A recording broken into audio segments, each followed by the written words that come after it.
তাই বৰ খং কৰে ন, একদম বুজি নাপায়। তাই কিয় খং কৰে জানো আপুনি? কেতিয়াবা বুজিব বিচাৰিছে জানো কিয় খং কৰে তাই? কিছুমান অনুভৱ আছে যোনখিনি আপোনাক চাগে কেতিয়াও ক'বই নোৱাৰিলে।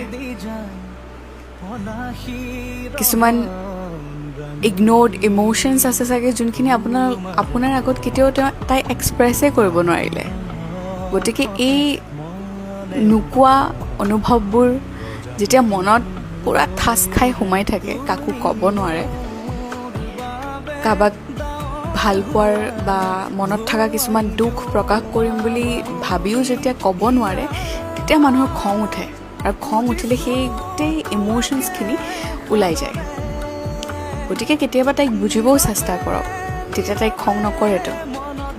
কেতিয়াবা তাইক বহুত বেছি মৰম দি চাওকচোন, তাই আপোনাক তাতকৈ দুগুণ বেছি মৰম দিব।